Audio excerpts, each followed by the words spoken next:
Okay, good afternoon, good afternoon everyone.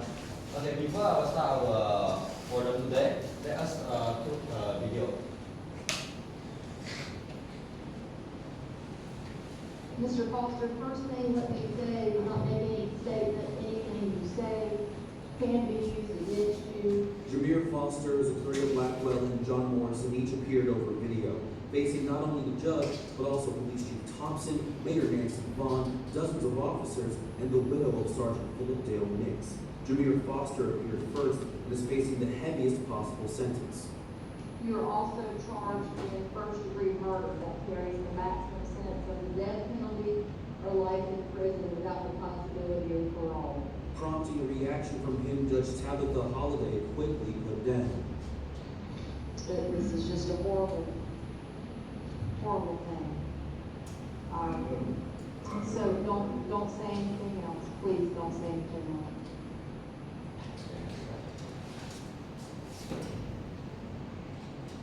Okay.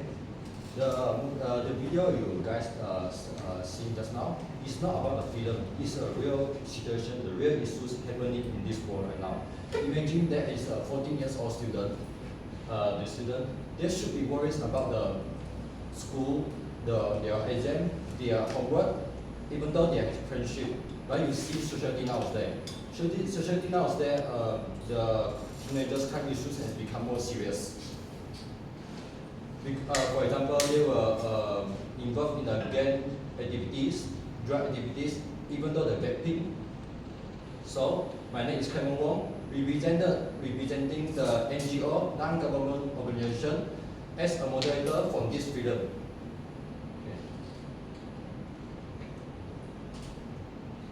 Our film today is about addressing teenagers through the school as a strong institution. To support the HCD system, which is focused on the justice, peace, and strong institution, we are focused to the two objectives.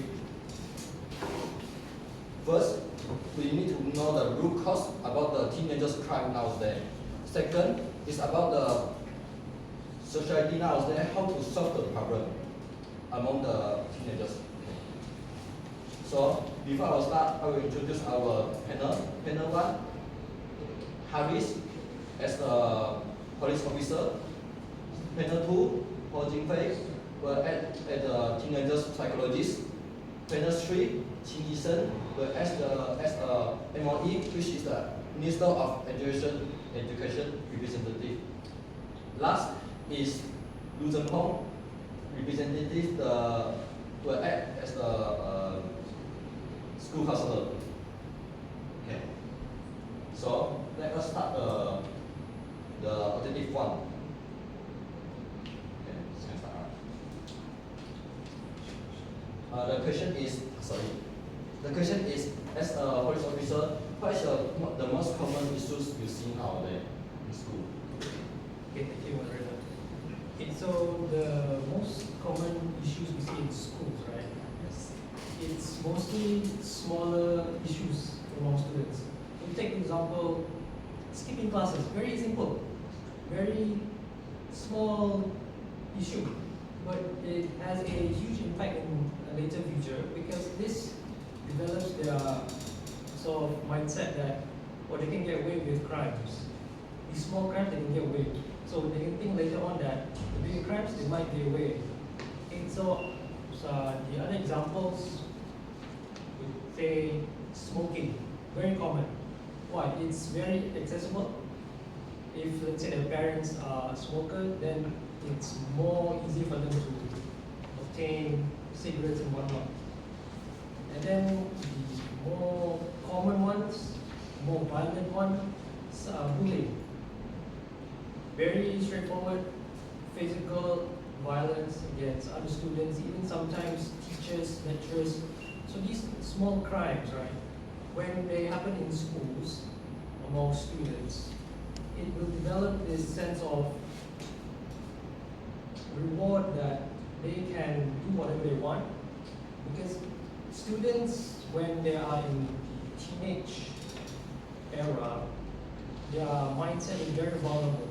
they can be easily influenced by good things, even bad things. So from here, gang influence, not groups, gang or gang members and criminals, they target these students because when they're vulnerable, they can easily just offer something that will benefit them. So, for example, most students they have problems with money, for example. So, gang will approach them, they will offer money, and from there they will recruit them to do bad stuff like dealing drugs and selling drugs, or even like doing more dangerous stuff like murder and whatnot. So that's why I feel like early intervention within schools needs to be more stronger to prevent these students from becoming future criminals. Okay, thank you. Actually, I got a small question about this. Just now you said this saying about the skipping class, vaping. This is good by the small issues, and you are going if the school will not taking the action, you will lead to the more serious problem, right? So how can the police and the school can work together to solve this problem? So the best way is to collaborate with schools, the counselors, and also the most important one, the closest to them, parents, of course. We need to teach them at an early stage to give the consequences of what doing criminals in the future will give to them, and for schools to find the early signs of these students what they will do when they're trying to do a crime. So like skipping classes and bullying, these are like very early signs that in the future they might escalate to more dangerous crimes. Thank you. Okay, next move on to the panel. Panel 2, we know the many trouble, many students they look very perfect, very normal for their outside, but actually they got the psychologist problem inside there. You know the interpersonal. So how can we know? Okay, from a psychological perspective, so I think that nowadays the teenagers is very good, but very good in what? Very good in hiding their emotions. So like examples, they go class usually are laughing with friends, chat with friends, and respond to the teachers and all these good things but maybe they internally got stress mind, like the exam is very hard and what we can't communicate with their friends. So these all of things they may affect their mental health, and this kind of say bad things what will burden them. They may feel very stressed, and even though their close friend also can't detect this kind of mental. So and also not only for the friends but pressure, and also for themselves they might feel rejected or judged by the society. They express themselves scared when express to the audience that they're scared about feel rejected, feel then they will remain silent. So they don't want to speak out because maybe feel that there's no one to help them. So on the other side, if see from the school, so they might know that the students are always in the school, right? And maybe 8 hours, 9 hours. But actually they are in the school, but the teachers not with the teachers. So maybe the teachers can't detect them, and then their issue, their emotions hard to detect. So we actually the responsibility is based on the parents. So for psychology thinking. So and also all the bad things like cyberbullying, the bad things like what are happening privately. So can't actually hard detected. So what is the warning sign? Maybe like all the changes in the behavior or the academic performance. So I think that's all. Okay, very good. also got a question about to you. You just now you said about the student may have their interpersonal, right? So how can the teenager psychologist can encourage students to talk the problem to the teacher, even though the teacher already Teacher already too many work to do to be here about. actually the teenagers need to speak out. Or they can express their feelings to their parents. Actually, their parents stay with them all the time. Maybe their parents can help them to communicate with the teachers, with students, and reduce the stress from them. Right? That's all. Okay, thank you. Now moving on to MOE, Minister of Education. The news often debates if our school rules are actually working. Speaking from the education system, what is the biggest weakness in our school right now when handling the risk of solution? Thank you, Director. So for the question that was the biggest weakness, first one, I think is the school is treating the action, not the cause. Like this is because when a student is act out, the school is usually will punish him. But the school is often miss the reason. This is why the student is acting out. So this the punishment is actually like nothing to them. It just make them to have their school. So for the second, teachers are overwhelmed and under-supported. This is because nowadays teachers play too much roles at the same time. They want to be an educator, they want to be a social worker, and then they want to be the bodyguard to ensure the student safety. But how we can expect a teacher or a counselor want to handle over 100 students? So without the enough mental health information on site, I think the student just end up sitting in the principal office instead of getting the therapy that they actually need. So for the third weakness is the disconnected support system. Actually, as we know, a student is only at school for about seven hours per day.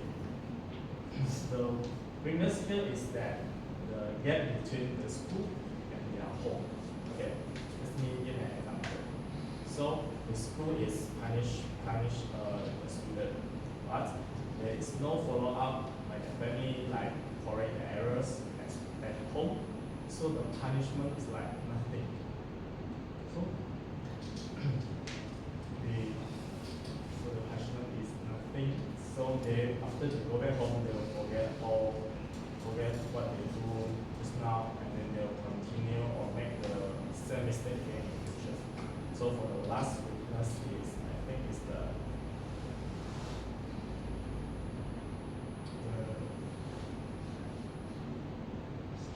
okay. So for in conclusion, I think there's got three weaknesses.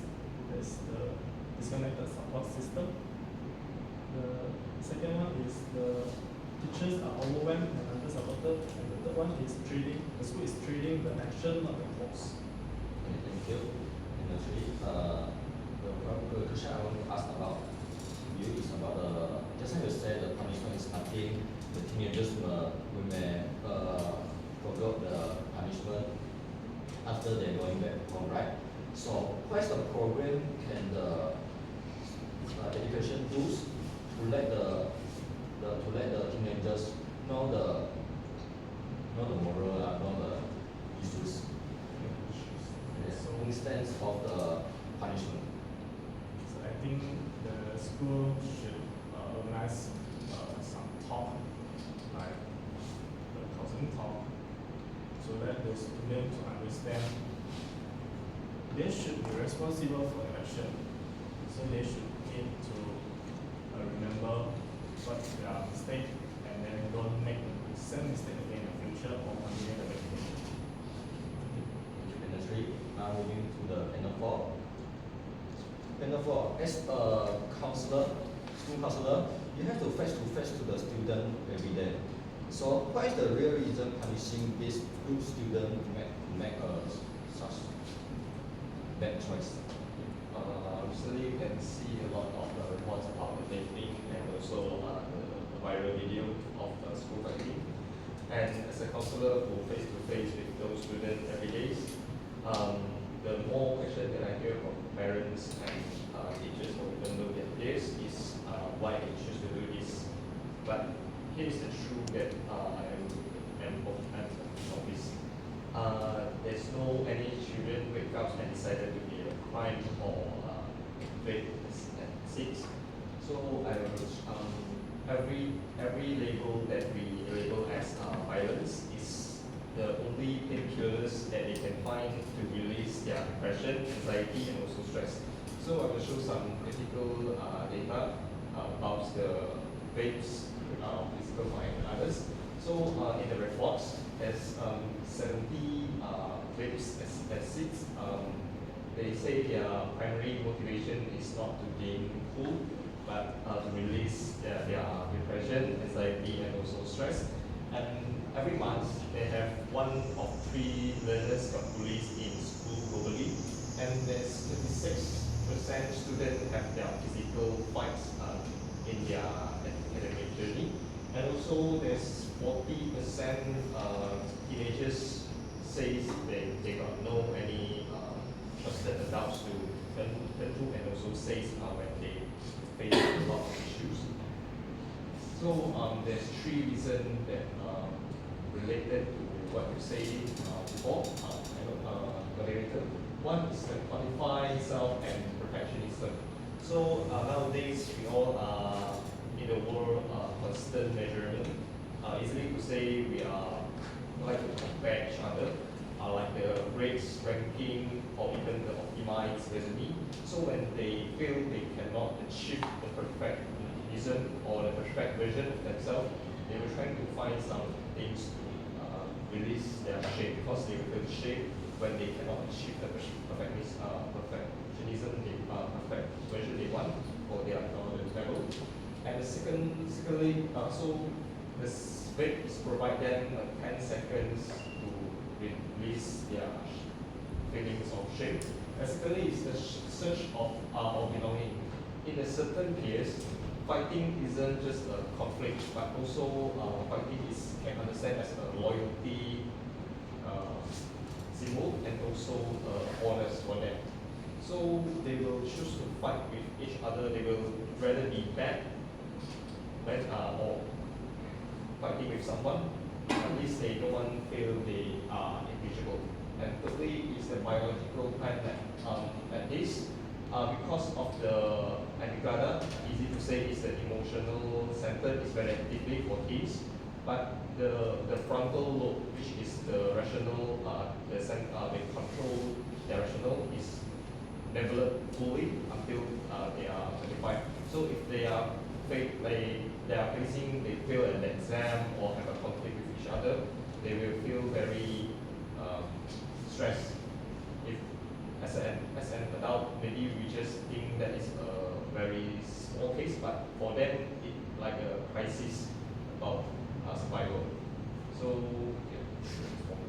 And thank you. And for the question I will ask about you is, the teenagers, their brain has still developing.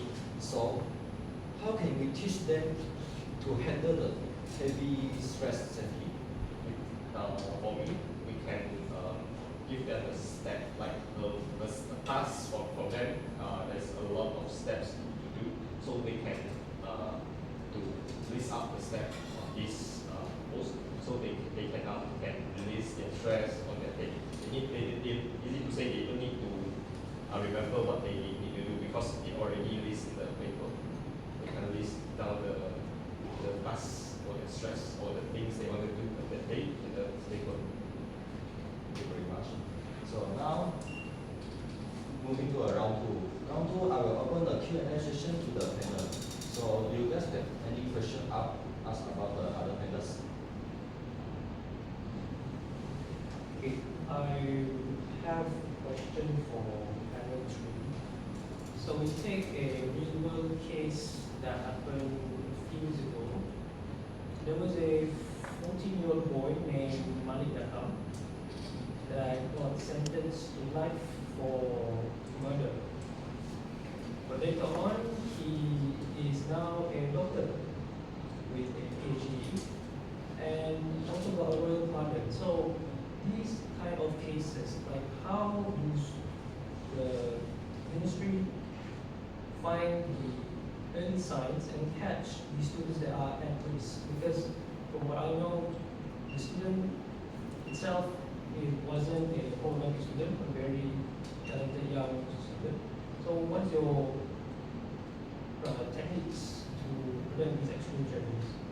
So, thank you, Benawan. Before I answer the question, let us take a look at a short video. Okay, so for the this is for the Sorry for the technical issues. okay, for the news, I will brief about the news. So, Dr. Malik Matam, okay, in 2001, 14 years old Malik Matam, he was sentenced to infinite prison after killing an abusive employer. So, over 23 years in the jail to reform, and he studied hardly and became the nation's first inmate and earned a PhD. So, recognizing to his transformation, Sultan of Selangor granted him a full royal pardon in December of 2024, allowing him to run his farming business. 2023. So, let's back to the question. Okay. So the first step that we can prevent such tragedy is the school should moving from bad grades to red flags. The red flags means that dangerous signal that the student will do some action that we do not expect. So usually the school will only worry when the grade drops. So but the school should take a look at the different red flags like suddenly isolation or extreme anger. This can prevent the student to do like something that are dangerous action. So for the next one is the school should putting more counselor in the school. As I mentioned earlier, the counselor is not enough in the school. So we need a much higher number of full-time counselor in the school to provide deep one-to-one support to the high-risk student, so to ensure they can stay on the right path. So for the last step is giving support instead of giving up. So when a student act out or get violent, the school will usually suspend or expel them. This just will push them onto the stroke. So what we need to do is the school should provide to keep them under supervision. So to make sure they under a safe and supportive school environment and holding responsible for the action. So I think that's all. So my question is for panel 4, counselor. Recently, the media and parents always say that they just pressure the school to expel the bad student.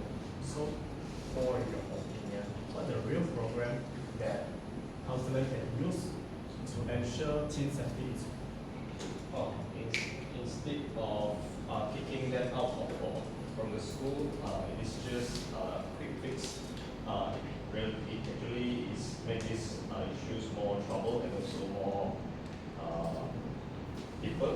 So our school is providing 4 programs to avoid these issues. One is retroactive justice practice.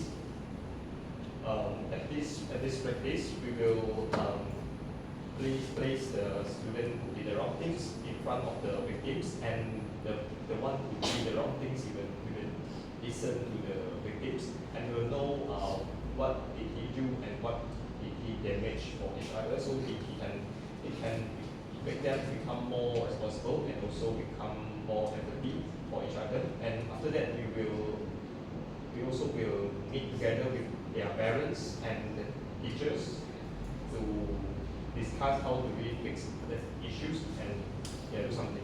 And secondly, we also have a multi-tier system of support. At here we have 3 tiers. Tier 1 is for every student. We will teach them how to become more kindly and also good. It is a foundation for every student. After that, got tier 2 for the student who was warned as a warning label. We will place them together with each other student, and and then we got one counseling them. And thirdly, tier 3 is for the student who really have a big trouble. And then we have a one-on-one counseling session with them, and also we will have an expert from outside school and also their parents to help them become more better. And thirdly, we got alternative to suspension programs. At this, they will spend their suspension days at the dedicated room with counselor. They will finish their homework and also they will learn how to manage their anger and also some activities that can help them become more better. And we also will involve them into social service to help them have a sense of belonging.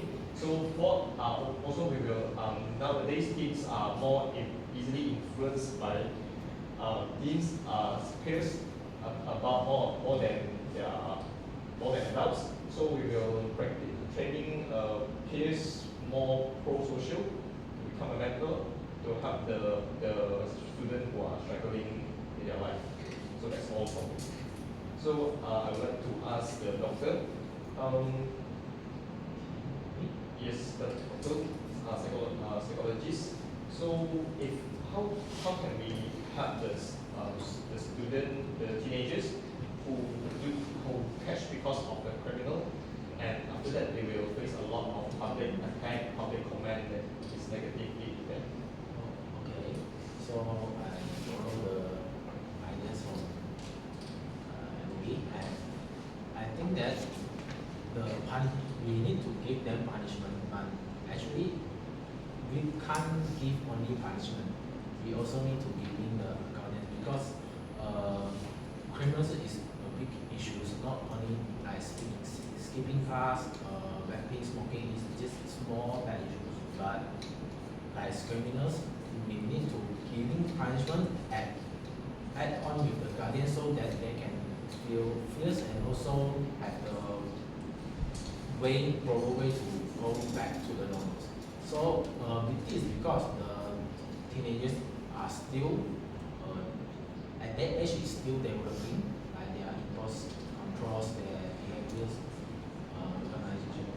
So and their long-term abilities is decision making. So this, if they did not understand what they are the consequences of their actions, they may act reckless, or they may feel defensive emotions, like they feel rejected or judged by the society.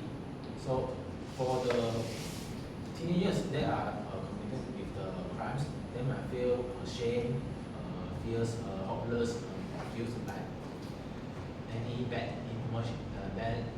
emotions. So some of them may feel regret, but actually most of them they don't know why come of this action can lead to the huge of the consequences, bad consequences are negative. So what we can do for them, actually we need to let them to understand, not the specific like let them to go to the anger management programs, what therapy like behavior therapy to control them.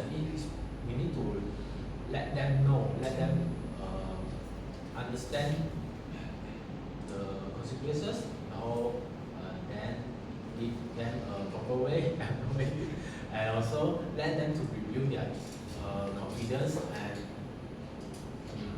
giving support. Actually we we need to give them the support for them. We need to trust them to back to the normal, not let them feel like abandoned or this might be the part of family support. For the family is play a very major role in this types of things. So for in conclusions, so even though the teenagers are making mistakes, but it just once society should give the chances for them to review, to rethink or what. So that's all for me. So I have a question for the superintendent. So how the police can work with the school to protect the youth, the troubled youth, without treating them like criminals? Yeah, to keep the audience understand the question. So, can you repeat the question for the audience? Now, how the police can work better with the school to protect the troubled youth?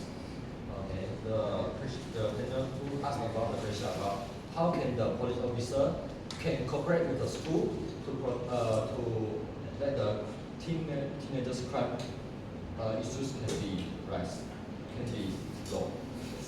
Okay, thank you. That's a good question. Okay, so the school's responsibility when it comes to intervention is they need to first understand what are the early signs of students' disciplinary issues.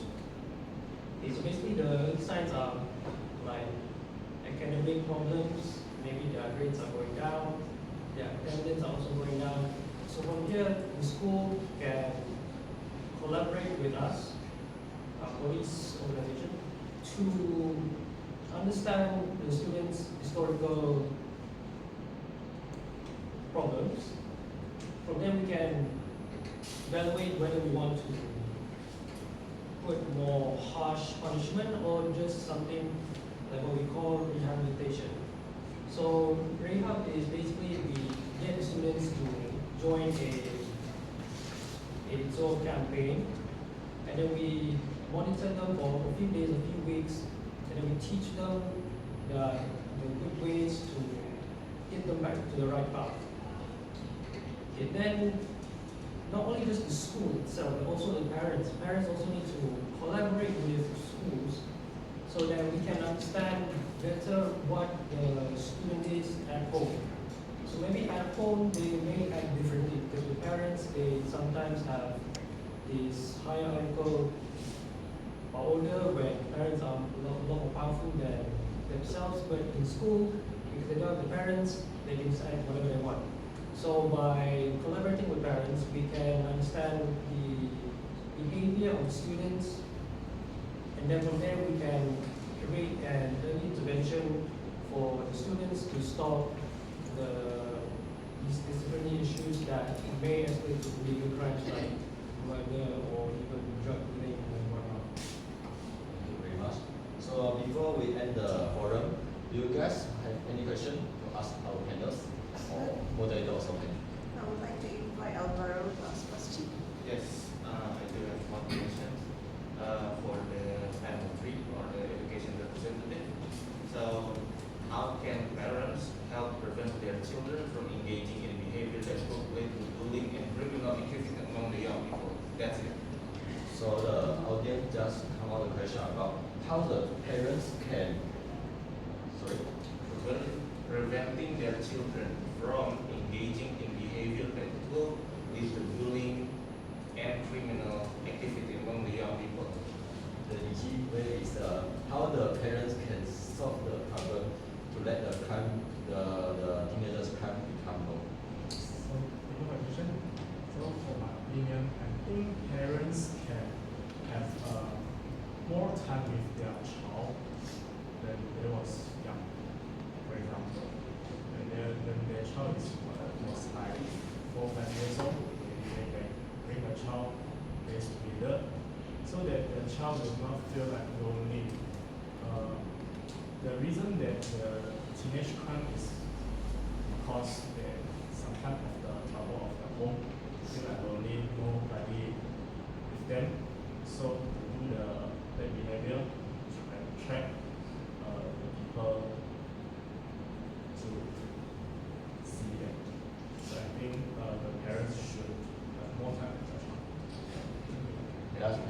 your question? Yes.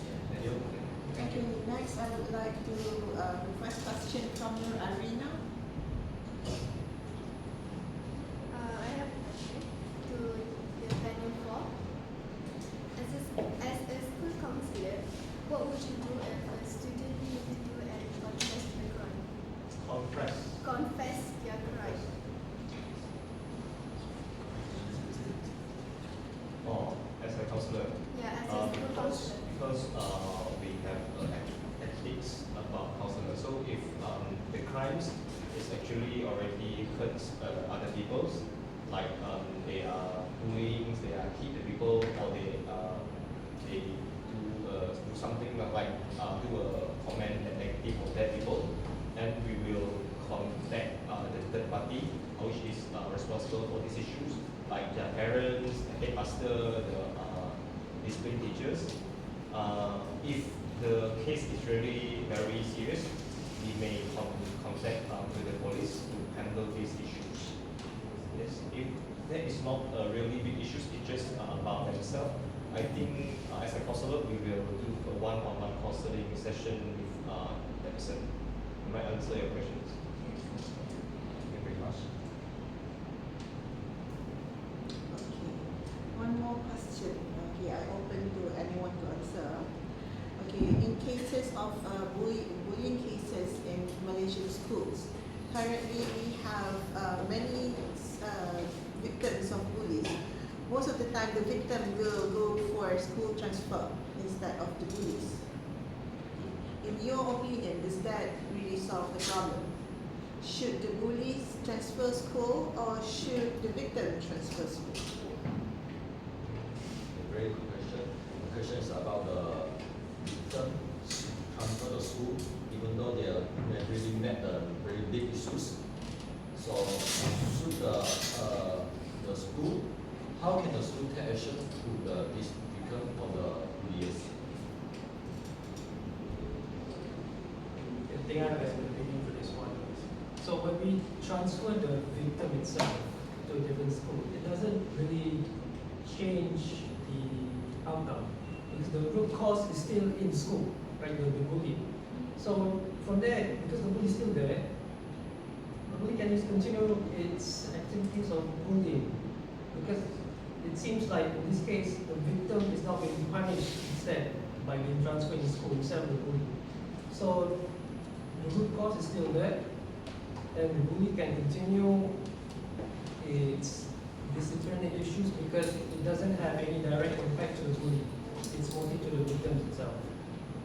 I think like in this case, it's not for the victim to transfer, it's best for the root cause, the bully itself, to be transferred not in a different school because that's just going to repeat the same way, but maybe into a rehab or a juvenile center if the crimes are a little bit more harsh, for them to be monitored by organizations so that they can finally be more disciplined through certain methods and killing the root cause of disciplinary issues in school. And that's what I think about this. Thank you very much. Now we will end our panel, our